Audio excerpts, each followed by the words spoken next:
How's America treating you, Shane? Good. America loves me. I love America. Tell us about it. About America? Tell us about how America is treating you now. Politically, film-wise, or... Film-wise? It's great. I mean, they've embraced the film, which is good. We have a great release coming out later this year. The film festival was a big one for me. Austin Film Festival, Harry Knowles, front and centre. I'd never been to Texas before, and I was sitting there, and the audience is usually really rowdy, and they were really silent for all of this film. And I thought, oh, we're cactus, we're done. And then as I was walking out, Harry sort of stopped and gave the nod of loved it.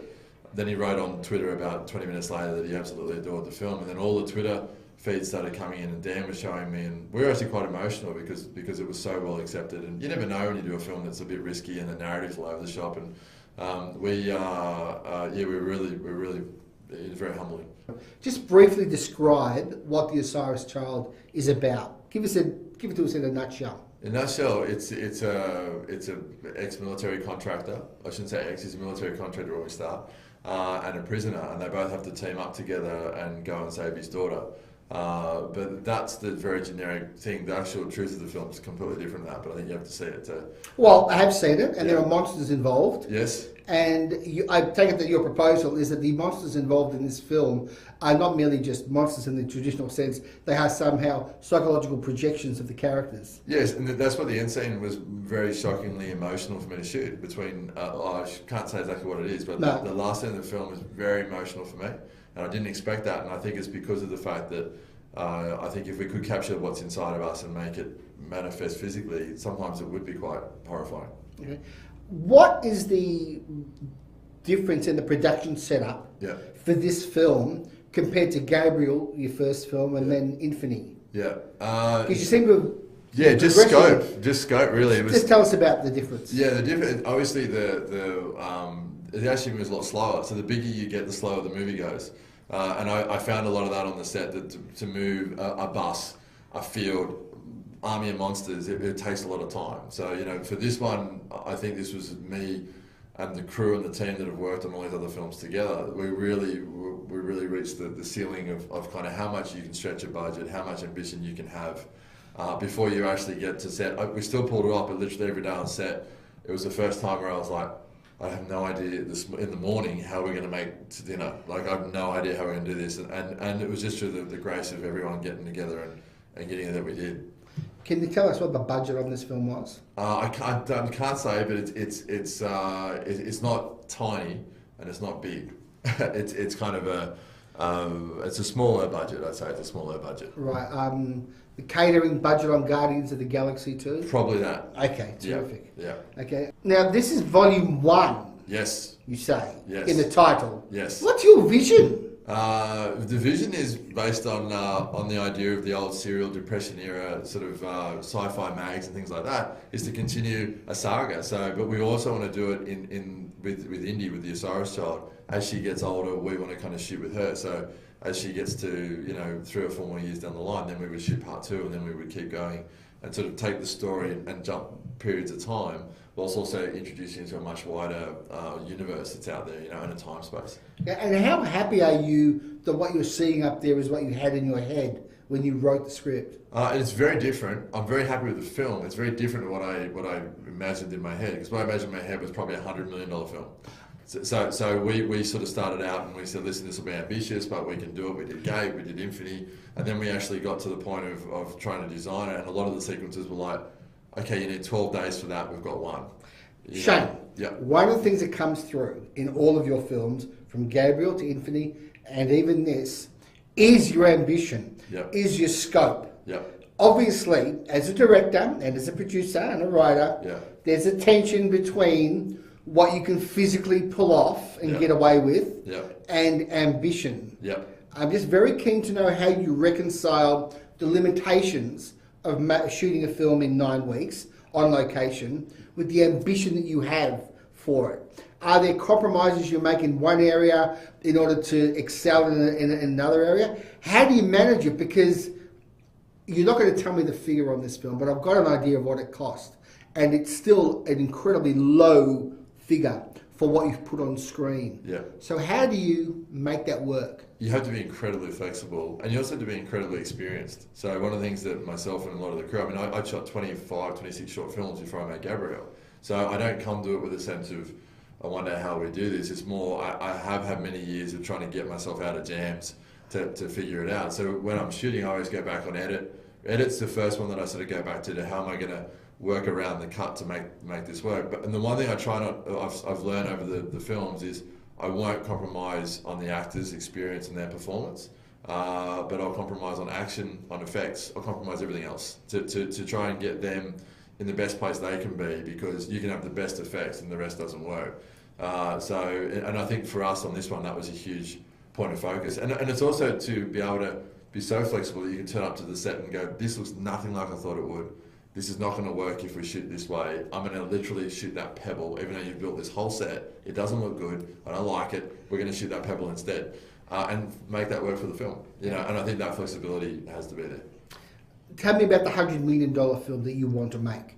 I'm presuming that you want to build to something of that scale. Well, I think I want to just be able to tell stories that are supported, you know, and I think that's the thing with this is these type of movies. What I love with Infini, with Gabriel, and with this one is that slightly lo-fi-ness that you have to embrace to make them work.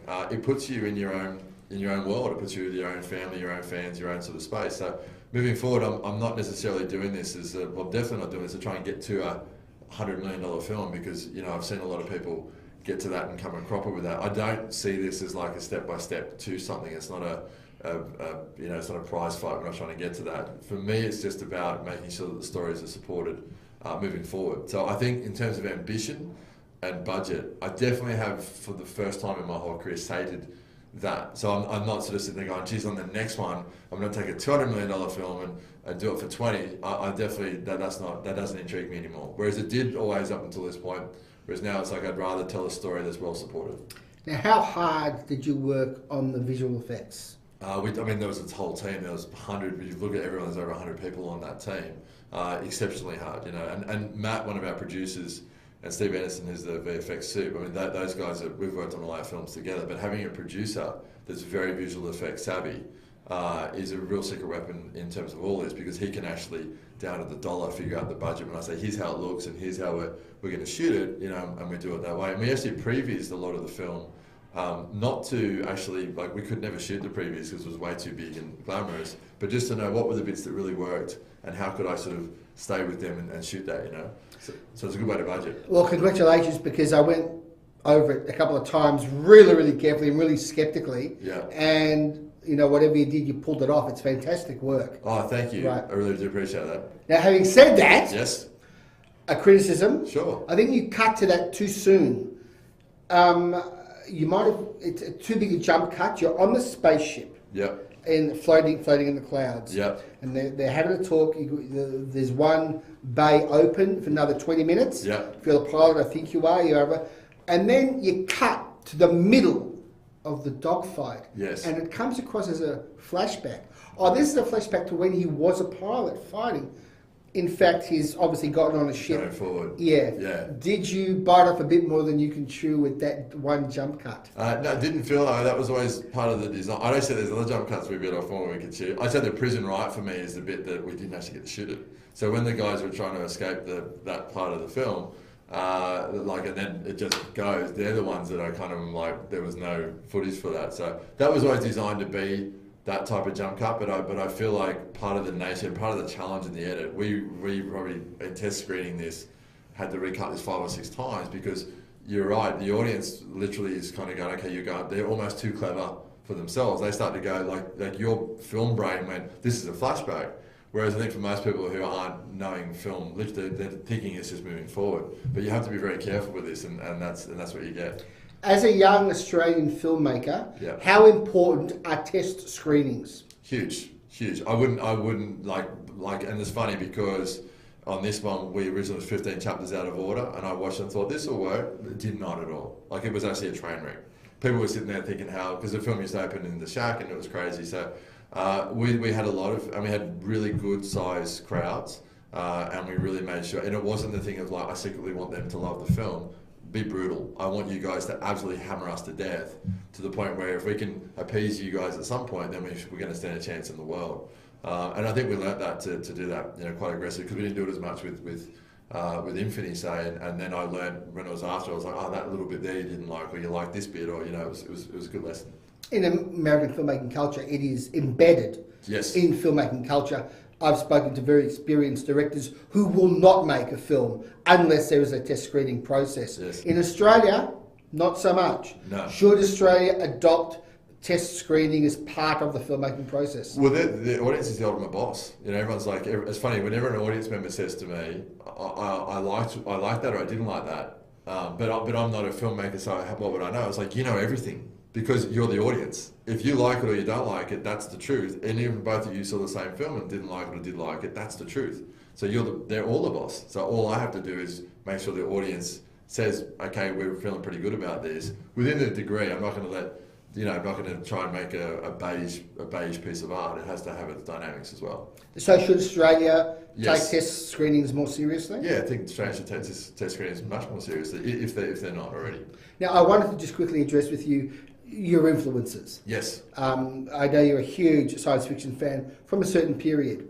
Now, I was at Cash Converters the other day, and I came across this, and I wanted to just hand it over to you to comment, because Cash Converters values that film at $1. Aliens. How do you value?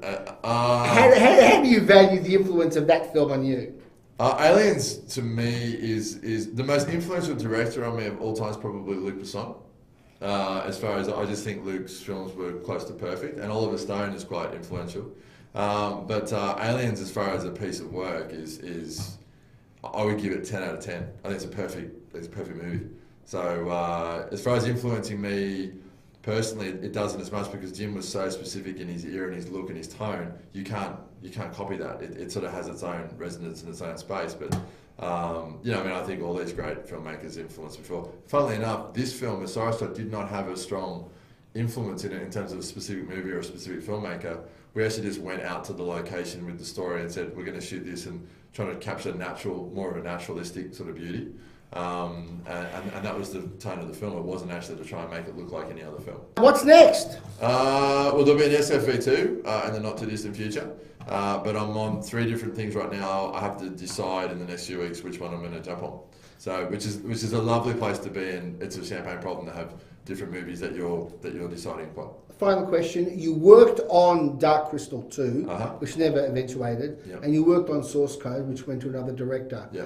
That wasn't wasted time for you, though, was it? What did you learn on developing those projects? Well, you're essentially making them. I mean, until the point where you're essentially making them. But more than anything, I learned about your voice. One of the big things about Los Angeles and Hollywood especially is they're really good at taking a unique voice and then trying to make it sound like everything else in the choir. So for me, I had to learn, and both those films were lessons. Well, Source Code more so. Dark Crystal was always a quite unique vision, where you have to keep your voice amongst all that noise. You have to keep your voice amongst that human stock exchange, which is Hollywood and Los Angeles. And that's what those years were all about, is not only developing performance techniques that are going to work better, but also an approach where you kind of unmercilessly have to make sure that you're sticking to your voice and what you're trying to do.